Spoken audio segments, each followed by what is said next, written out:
Hello everyone and welcome back to Ravade Reads, the series where I talk about comics, what happens in them, who made them, what I like and don't like, and whether or not I think you should read it.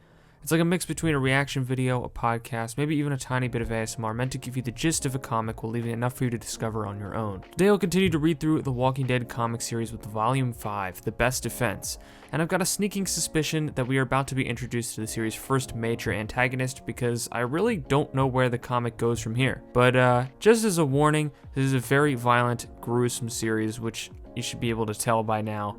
And especially with the covers this time around for the issues, pretty bloody, pretty violent, so I'm kind of expecting the issues themselves to be even more gruesome than before. It's time to catch up with the group in issue 25. Rick, Dale, and Tyrese are patrolling the prison to make sure it's fully clear of walkers, with Rick reflecting on how long it's been since Morgan and his son saved him way back in the first issue. That's when Glenn and Maggie arrive to show them a massive stockpile of weapons and riot gear that they've come across. Meanwhile, Lori and Carol talk about Carol's attempted suicide, and Carol is happy that Rick and Lori love her. There's definitely something creepy going on with her, and I can only assume that it'll end badly. Rick, Dale, Tyrese, and Glenn plan on siphoning gas from the cars in the parking lot to try and get the prison's generator running, which will involve the other members of the group needing to distract the walkers out there. Before they go, Rick goes to Alan's grave where it's revealed that he's been talking to him ever since they buried him, which Rick believes isn't helping the others think that he's less crazy. I guess Rick feels guilty for letting Alan go with them and having to chop off his leg after getting bit. It may have stopped the infection, but he still died of blood loss, so Rick most likely feels guilty for what happened. When the group puts the plan into motion, Carl is upset that he doesn't get to help out, and Otis continues to be a complete jerk. I don't know why he's still around here. That's when Glenn arrives, decked out in full riot gear, and gives Rick a set to suit up himself. The two go on a run and start killing walkers together, just like old times. Rick and Glenn fight their way to the parking lot and start siphoning gas from a car, but they stop to see something in the sky.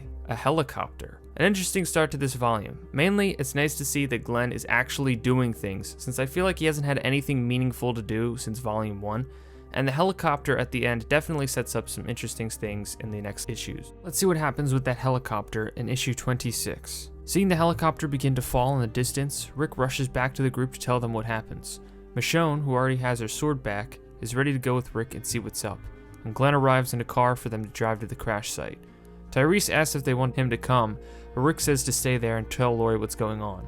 Based on the panel of them driving off, it seems like Rick and Tyrese's friendship has basically gone out the window at this point. Making their way to the crash site, Rick, Glenn, and Michonne talk about how walkers are beginning to pile up outside the prison and that they'll need to do something about them soon. As they get closer to the site, they realize they'll have to get out of the car and walk since there's no room to drive. Back at the prison, Dale and Andrea have elected to take care of Alan's kids, an impossibly difficult task that I don't know how they'll be able to manage. Out in the woods, Glenn reveals that he used to steal cars to make money, and Michonne used to be a lawyer. She also tells Rick that he should talk to Tyrese sometime, to which Rick agrees. Back at the prison, Carol confesses that she wants to marry Rick and Lori so that they could be one big happy family.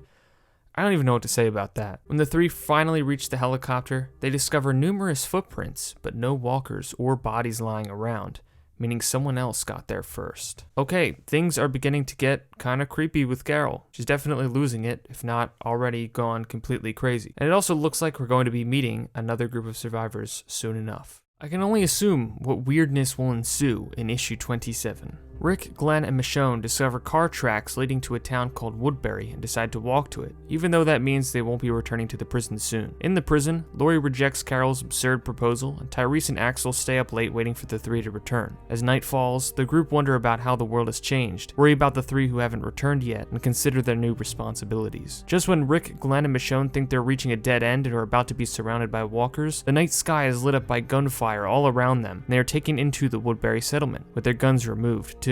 That's when they meet the leader of this group, the governor, whose title is more of a joke than anything.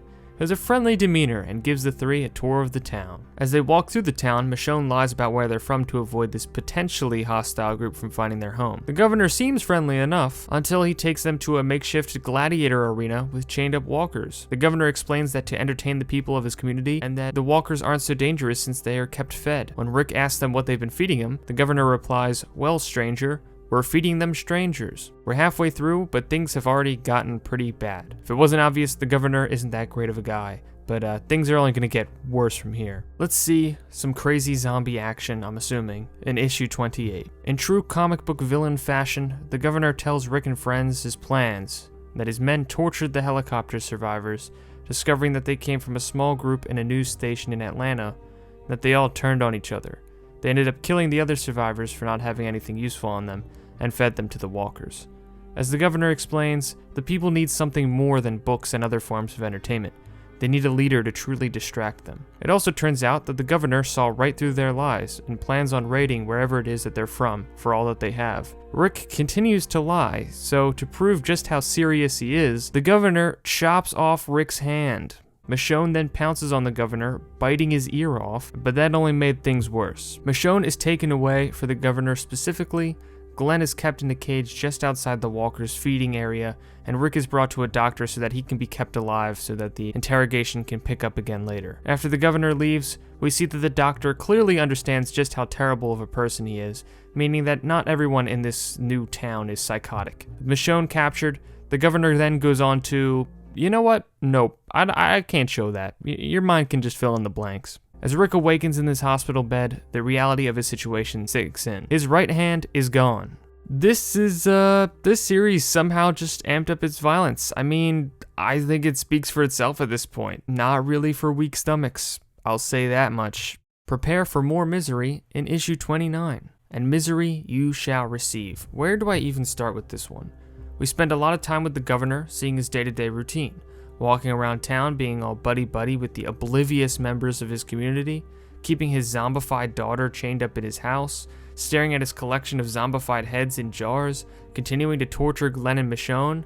Honestly, it just feels like overkill. Yeah, he's the bad guy in a zombie apocalypse story, but it's so unrestrained, it just feels way too extreme. Rick finally wakes up, and the doctor explains to him that the governor, Philip being his real name, rose to power as the leader of their group during their time trying to establish Woodbury early on in the apocalypse, and that everyone is too afraid to go up against him. As the governor walks in to get his ear fixed, he reveals to Rick that he's going to make him fight in the arena, and that Glenn revealed everything about the prison, unintentionally leading the governor's group right to them. Well, I guess things are gonna get even worse for everyone. I can only imagine what happens next issue as Glenn gets back to the prison, if the governor ends up arriving there, and one-handed Rick having to fight in that zombie arena. And Michonne's inevitable payback. Just, ugh. Can things get even worse in issue 30? Yeah, probably. As the group waits for the three to return, they start to think about the possibility of them not coming back. And Andrea even considers the possibility of another group out there not being so friendly, which, talk about coincidences. As Tyrese is out on a run, he begins to get swarmed with walkers, but Dale manages to rescue him with his RV, and the walkers begin piling up outside the prison. Meanwhile, it's revealed that Glenn didn't actually tell the governor anything, but the look on Rick's face when he made him think that Glenn did only confirmed his suspicions that they were staying at the prison given their riot gear. The governor then prepares to find this prison. This was actually a really disappointing issue. Nothing really happens in it, especially all the cool things set up by the last issue. We sort of follow up with the group in the prison, and the governor does some evil mustache twirling, but that's about it. Just, whatever. I guess that's it for Volume 5. I'm gonna be honest, I was not a big fan of it. Just as the series was diving into the moral complexities of living in a zombie apocalypse, it decides to introduce an over-the-top supervillain who is just evil for the sake of it, not to mention all the extreme torture the characters face during the story. It all feels like it's just done in poor taste, to be honest. I respect the story for not holding back, but it all feels too extreme, even for a zombie thing like this. But the arc isn't over yet, so we'll just have to wait and see. Maybe it'll get better in retrospect. Anyways, if you enjoyed the video, leave a like, subscribe for other content, turn on notifications to know when I post, and let me know in the comments what you thought about this ultra-violent installment. I'll see y'all next time when I go over Volume 6, This Sorrowful Life. But until then, goodbye.